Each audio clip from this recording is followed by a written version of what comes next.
Bonjour à tous, comment allez-vous? Moi je vais à merveille pour commencer. Bonne année, meilleurs vœux. J'espère que vous allez bien. Moi aussi je vais très bien. Pour le manque de vidéos, ces temps-ci j'ai été pas mal occupée. Le stage ainsi que la recherche, voilà pourquoi je t'ai. Aujourd'hui je viens vous faire part d'un sujet, d'une information. Je pense que certains en sont déjà informés, d'autres peut-être pas. Il s'agit de l'épidémie qui sévit la Chine actuellement. Et cette épidémie est classée dans le domaine, plutôt dans le cadre de virus qu'on nomme coronavirus, qui touche essentiellement des animaux. Ce virus a été détecté le 31 décembre 2019 dans la ville de Wuhan, dans la province de Hubei, au sud de la Chine, dans un marché où on vend du bétail, de la volaille et autres aliments de mer. Cette ville a au moins 11 millions d'habitants. Une ville de la Chine, comme nous le savons, les Chinois sont très peuplés. La ville est actuellement l'épicentre de l'épidémie et a été mise en quarantaine. Aucun vol, aucun train, aucune voiture ne peut aller dans cette ville. Tous les habitants sont coincés chez eux pour éviter la propagation du dit virus. Comment est-ce que ce virus qui touchait essentiellement des animaux est apparu chez l'homme? Eh bien, les Chinois mangent un peu de tout. Vu que c'est apparu dans un marché, sûrement un aliment acheté là-bas, une personne en a mangé et on a été contaminé. Mais hormis la contamination animale-homme, il y a aussi la contamination homme-homme, c'est-à-dire je suis contaminé, je tousse devant toi, je te contamine. Raison pour laquelle on nous suggère de mettre les masques quand nous sortons, cela pour éviter de se contaminer entre nous. Donc la contamination se fait par voie aérienne. Ici est de signifier que c'est pas la première fois que ce cas soit signalé en Chine. En 2022, dans la province de Guangdong, on a eu à découvrir cette même épidémie. Et cela a eu à toucher le monde entier aussi. Car au total, nous avions en ces années 7761 cas et 623 décès. Au total, touchés dans 28 pays. La Chine a elle-même eu 5209 cas ainsi que 282 décès. Cela montre à quel point ce virus est très très dangereux. Ne prenez pas ce virus à la légère ou bien n'en faites pas du genre je m'en fous parce que certains Chinois sortent sans masque. Les Chinois sont têtus en général. Ne faites pas comme eux. C'est vrai qu'on dit quand tu vas à l'étranger, tu vois une personne marcher avec un pied fin au temps, mais vous ne faites pas cela. Évitez. L'Organisation mondiale de la santé a donné certaines préventions. Suivez-les. Se laver les mains après 15 minutes. Je sais que c'est difficile. Se laver les mains après avoir été dehors. Moi, j'ajoute éviter les ascenseurs parce qu'on ne sait pas comment les ascenseurs sont nettoyés. Laissez les fenêtres ouvertes selon eux, mais moi, je pense que si la contamination est par voie aérienne, laissez les fenêtres ouvertes, ça sera très compliqué. L'air peut être contaminé. Évitez de toucher les chiens ainsi que les chats parce que ça touche aussi les animaux à plumes comme à poils et se désinfecter les mains très souvent, ça je l'ai dit. Faire de sport permettrait à éviter cette maladie. Boire beaucoup d'eau. Éviter de manger les aliments exposés à l'air libre. Éviter les arachides. Tout produit exposé à l'air libre, éviter. Et actuellement, éviter de manger les œufs ainsi que le poulet. Surtout si c'est maintenant que vous achetez vos œufs, évitez-en s'il vous plaît.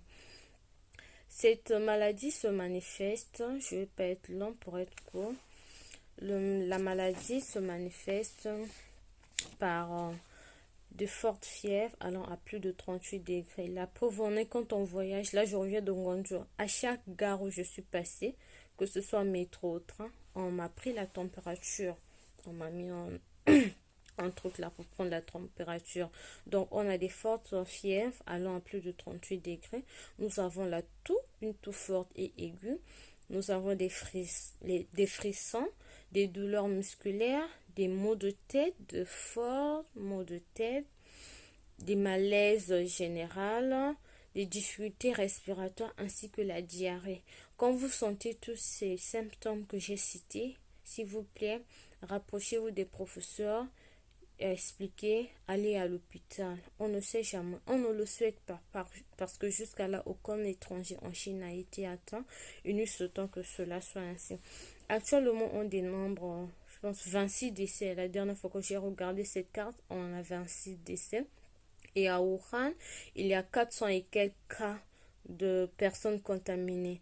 À Beijing, à Pékin, on a 37 et à Chongqing, on en a 27. Là, j'ai cité les villes les plus touchées, mais je vais mettre les images pour que vous puissiez voir. Donc, essayez d'être prudent. Cette épidémie n'est pas à prendre à la blague, à la légère.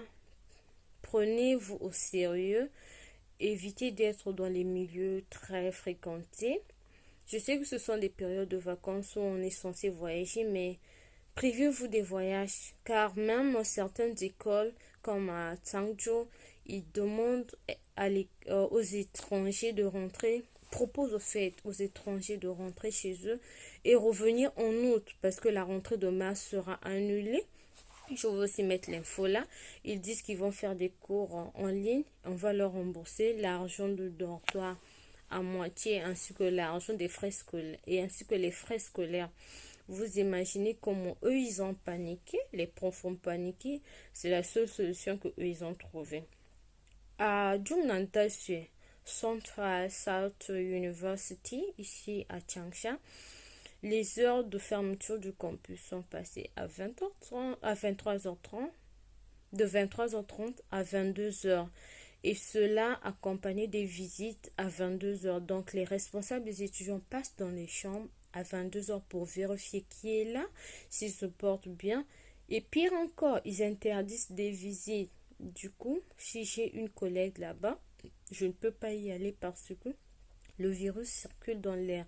Ils interdisent les étudiants de sortir du campus sans avoir porté le masque. Sans masque, tu ne peux pas sortir du campus, vous voyez. Et certaines écoles, quand vous revenez du voyage tel que moi, je reviens de Guangzhou, on va me demander d'aller faire des examens à l'hôpital pour voir si je suis malade ou pas. Je serai mis en période d'incubation qui part de 2 à 14 jours actuellement. Je rends grâce à Dieu, chez nous c'est pas comme ça, mais ailleurs c'est ce qu'ils font.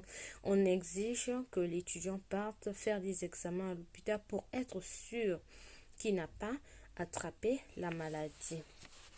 Veuillez respecter les normes sanitaires indiquées par l'OMS. Faites des provisions. Ne vous baladez pas parce que quand vous voulez voir la ville, de toutes les façons c'est l'hiver, il fait froid. Évitez ce qui peut être évité. Ne vous entêtez pas sur tous les bus. Évitez, si vous pouvez prendre des Didi, il y en a des taxis, faites-le. Bon, c'est tout ce que j'avais à dire. J'espère vous revoir très prochainement et je souhaite que vous soyez en bonne santé. J'attire encore l'attention des étudiants qui voyagent. Surtout quand j'étais en Guangzhou, j'ai été très choquée, déçue de voir des étrangers se promener sans masque, assis au bord des routes sans masque, alors qu'en Guangzhou, actuellement, on a 9 cas d'infection là-bas, mais les gens sont libres, ne se protègent pas. J'ai été très choquée. Qu'est-ce qui vous coûte d'avoir ces masques? Rien. C'est vrai que les pharmacies sont à court de stock à un moment donné ici dans ma ville. On a fait 2 jours sans avoir ces masques. Mais dès que vous les voyez, n'hésitez pas, achetez-en. Un masque coûte, le paquet de 10 coûte, je pense, 4,5 Mao. Achetez-en. par jour, on utilise quand? Si vous voulez mettre 10 comme j'ai vu chez les autres, mettez-en. Attendez, vous allez voir les images là. Les autres mettent même 20 jusqu'aux yeux, tous. Mettez-en. Protégez-vous. La santé n'a pas de prix. Nous sommes venus en bonne santé en Chine, rentrons en bonne santé. Arrêtons de suivre les Chinois parce que certains Chinois ne le font pas. Bon, je vous laisse ici. Portez-vous bien. À très bientôt. Bye bye.